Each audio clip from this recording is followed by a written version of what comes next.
Hello and welcome to Center for Victory's podcast of Your Best Day Yet. At Center for Victory, we're here to unlock, reinforce, and enrich relationships through personal and professional development. I'm Eric Guy, Chief Victory Officer here at the Center for Victory. With us today, our special guest, Mary Finley. She is a Chief People Officer at Advanced Group. I'm going to let her explain what she does because today we're going to pick her brain on what she does best, and that is her expertise around talent development, and talent optimization. So I'm going to shut up for a couple seconds. Mary, introduce yourself and what you do, because you have a big job, especially nowadays, with trying to get people, but not only get them, keep them. So go ahead and introduce yourself to our folks. Yeah, thank you for that, Eric. And I'm so thrilled to be sharing this time with you. Thanks for the invite today. So I'm the Chief People Officer for a company called Advanced Group. We're a professional services firm in the staffing and consulting space. I've been in the talent industry for about 15 years. So I actually started in recruiting 15 years ago, and then I kind of shifted my focus to project management. And then I have kind of managed various projects over my career, from operations and talent management, talent development, L&D, just kind of all across the talent space. And that has really been a cornerstone of how I've built my career as an HR leader, is really looking across the talent journey, from talent attraction, talent retention, and really how we work with our employees. And have just been thrilled to have this Chief People Officer role with Advanced Group for the last 5 years. So yeah, excited to be here. Has it been 5 years? It has been, well, it'll be 5 years in August, so I'm rounding up a little bit, but yeah, 5 years. That just threw me for a loop there. I can't believe it's been that long. So anyhow, your expertise around attracting talent, especially nowadays, especially the past couple of years with everything going on with COVID. Even it was tough before COVID. Now it's been more challenging. What do you see that brings people to companies? What's actually interesting is I think COVID unlocked a lot of ideas in the industry and for people, right? Like going through this big pivotal time for all of us across the world, I think has really created a lot of new dynamics in the workplace. And so some of what I think was there before is now amplified as a result of going through a global pandemic, which like many things like technology or other things, just accelerated what we were already experiencing. And I think there's some real silver lining to that as it relates to the tough couple of years that we've had, definitely in the HR space. So what I think now, what brings people to companies is really more so than ever a connection to purpose. And I think the purpose connection is on multiple levels. So being excited about what the company is actually doing, right? Like, what does the company offer into the marketplace? But also what purpose it serves in their career, how that particular job opportunity is meaningful to them, and feeling connected, right? At both the macro level to like the company and the industry, but then on a much more micro level to themselves personally. And so when I think about attracting talent, it has to come from a place of authenticity. The company has to be authentic and who they are and what their purpose is. And it isn't, whereas purpose used to be steeped in like the philanthropic efforts of a company, or, like purpose kind of sat in this little bucket that wasn't mainstream. It was kind of like a little bit of what a company was about. Now, I think, with the pandemic and, the things that are now called the great reprioritization and, some of the other big trends in the talent space, people have to feel connected to what they're doing for it to be meaningful. Yeah. And are there ways that you're like doing that up front when you bring in people in to interview? We tell our story, right? And so, I think another thing that was kind of there in the business world, a few years ago has really accelerated to this idea of storytelling and being authentic, and really letting people in. So when we think about talent attraction, like for Advanced Group, where I'm focused now, it really is about first of all, reflecting on who we are. Like, we have to know who we are, right? So you can't just like be the day-to-day job, or like, these are the 5 things that you're going to do in your job. It's like, no, who are we as a company? What are we all about? Tapping into that, not being afraid to be vulnerable as a company, right? So like, who are we honestly? What's the good? What's the bad? No job's perfect, no company's perfect, right? So how do we authentically tell candidates who we are? That comes to life through recruiting. It has to come from the hiring manager. It has to come from the leader who they're working with. So we spend a lot of time, talking about that internally, not even just with candidates, just ourselves, right? Like, okay, who are we?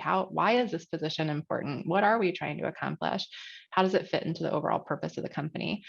Before we ever even reach out to candidates or meet them in an interview. So I wouldn't say it's, there's no sell sheet, there's no like one pager, that explains who we are.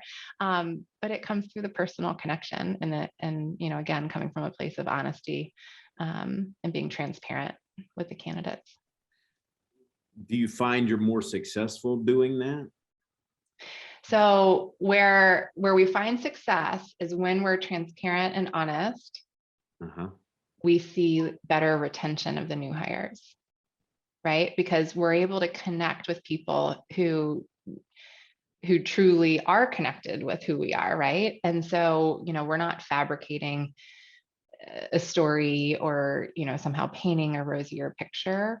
And in fact, when we are, more honest and more vulnerable about where some of our opportunities are, we find people who are more engaged and willing to take on those challenges because they are like, oh, I get to learn something really cool. Or, wow, that sounds like a mess, but I could be a part of helping to solve that problem, right? So like, they're engaged in the work before they're even here, from a purpose perspective. And then we see them, hit the ground running, faster. They're more resilient as far as, knowing that they're going to be coming into certain challenges. And then they're willing to work through that, right? Like, they're here for the longer haul. So I would say we actually probably knock more people out, right, of the process when we are very transparent about our story, both on the positives and the negatives. But then when we find the right person, it's much more like simpatico, right? Like, we're a very good fit, and then we find better tenure. So there's alignment there. And, I'm curious. I know you're having success with this. So some of these questions I know the answers to, but I want you to be sharing them with the people that are listening and watching. How have you been able to get like your hiring managers on board with this kind of, I want to call it a different kind of interview, right? It's not the same that maybe you and I went through 15, 20 years ago when we got into the job market and started doing this. How do you get them on board of being passionate about doing this up front and maybe not getting that candidate because that candidate doesn't align with your all's purpose? Yeah. Well, it's taken a lot of conversation. Yeah. And I'll say training. Sure. We run some training, we share best practices, but really it just comes down to us talking to our leaders, as we're going through the requisition process, and frankly, failing sometimes, right? So like, we've hired our last 2 years, we've hired hundreds of individuals over the last 2 years, which comparatively, for the years prior, we did not hire that volume. So we've really expanded and had high growth rates in both headcount and in our financial results, which has been awesome. It's given us a lot of practice when it comes to interviewing and attracting talent. And we, if I look back to 2-3 years ago, we probably didn't do this so well. And we did make some hiring, mistakes, or, it seems so in retrospect, of course. And then the leaders were able to learn from that. So, nobody ever likes my answer of, you just have to go through things to figure it out, because everybody always wants, like, hand me the thing that's going to make us do this tomorrow. And it's like, no, it's a little bit of trial and error. But when we've then, worked with leaders to share more of the story, be more vulnerable, and then they see the better outcomes, then they do it the next time, right? It's like, oh, that felt really good. We got a really good outcome. They're thrilled about their hire. and then they're able to replicate that. We do share a lot, talk about storytelling. We do share a lot internally, like give the example. This is what happened over here in this department. And this is, the success that we found. And then other people learn about it and feed off of it and, want to have that same positive outcome. So yeah, I don't know. That's not a silver bullet answer, but well, I mean, but it's what I'm looking for though, because most people get frustrated. So even from a person with your expertise that knows what's going on, there's still some frustration, right? And there's still times where you're getting in there and you're like, hey, what can we do better? So it's not a silver bullet. I mean, some people say, hey, what should I do? Tell me exactly what to do. Boom, boom, boom, boom, boom. But as you said, there's no one pager to this storytelling, because I mean, some of it just has to come from the heart of the person too, the manager. But I just wanted to make that clear to people, because I think and for somebody like you that knows exactly what they're doing, you can still get frustrated. You still have down days, and you get back on the horse and you do it again and get better. Yeah. And I actually think some of our biggest frustrations have been when we've been authentic and we've told the story, and then we don't get the candidate. Yeah. Right. Not that we choose like, oh, we don't have the pipeline we were looking for, but when, you think that you're making, you're going to have this opportunity to hire this amazing person, and you've told your authentic story and they feel really connected, and then they make a different decision. Right. Then that feels a little gutted, because you've put yourself out there, right? Like you've kind of shown the heart of the company, and you're like, oh man, you didn't choose us. And we've seen more of that, right, in the last year for sure, as the talent markets evolved yet again. And I think the coaching that, we're not always perfect by any means, but the coaching we give is like, you never know if that person's going to come back around just in a couple months from now. So graciously, right, as graciously as you can, keep a connection, especially if you thought they were going to be the best hire, because they could be your best hire 18 months from now. Right. That's a very good point. Yeah. So there's the attraction, there's the hiring, there's bringing them on. But what people are really struggling with, and this, I know this, but is the retention piece. Are there 2, 3, maybe 4 things that you can tell those folks listening or watching that say, hey, look, this is working, or this is not working, do this, don't do that? What kind of tips would you give people? Yeah, I'm a little passionate about some of some of these topics, of course. So the compensation in today's market is just kind of nuts, right? And it tends to get all the headlines, and people feel like they can't win, if they can't afford big creative, compensation packages. And I just, I just don't really agree with that. And I really struggle with that concept. And so for me, I think like compensation is, baseline. Like you just have to you have to pay competitively. You can't look at it. I mean, of course you're running a business and you have to look at it from a, cost perspective or whatever, but you're running a business, so you have to pay competitively, right? Like there's just no ifs, ands, or buts about it. And I just don't think it needs to get as complicated as it has been lately. I don't think you need to get fancy. Again, like you just need to be honest and transparent and pay people what they deserve to be paid. Make it a non-issue, right? You're not going to win on compensation, because we've all seen the headlines of what companies are doing. That's just totally wacky. So unless you're one of those companies who can just afford, whatever, $100,000 signing bonus or a trip on a yacht, like we're not those companies. So just don't try to be, right? Make it a non-issue. Yeah. And we put a lot of work into that over the last 5 years. We've done a ton as it relates to compensation bands, making sure that we have really reputable market data, that we're being, as transparent as our culture currently allows, right, on pay, again, to just take it off the table. And the reality is right now, you are going to lose people who are attracted by a, 5-figure signing bonus or something like that. And at the end of the day, it's their life and they have decisions to make. And, just, I wouldn't focus overly, right, on comp. Because I think that it really comes down to investing in your people, And that goes well beyond, their pay. So if they're paid appropriately, they don't have to worry about it anymore. It's kind of like that baseline Maslow's hierarchy of needs, like make it a non-issue. And then we've found the most success in retention is to really create a place where the person is supported professionally and individually. So robust training opportunities. We do a ton internally. In my personal passionate view, right? There's nothing better than having an internal training team who can, like, often on demand, all the time, be offering professional development to your staff.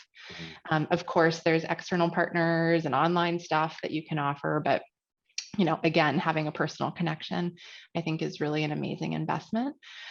We, in the last year-ish, 2 years, have totally jumped on the coaching train. And, we were very much, kind of the old school, like, executives got coaching when they were having trouble. Yeah. Right. And, like, that's the only time we use coaching. And now we've really flipped that. We've made coaching, we've, like, democratized coaching, if you will. We've made coaching available to all staff. We have one of our internal L&D individuals was certified as a coach. We use external partners for coaching. And even this year, we actually went with one of the larger well-being vendors that offer online virtual coaching to all of our staff. And we actually did that for their dependents too. So full disclosure, I have a coach through this platform. My husband has a coach through this platform. And it's just been really an amazing way to get people to experience things differently, to have thought partners. And, it's still a part of development. It's still a part of learning and leadership development, but it's not, quote, training. And that's really changed for a lot of our people, right? We don't have all 700 employees involved, but they have the option. And for those who've leveraged our internal and external coaching, they really have just had amazing experiences and really have felt that they've benefited from it.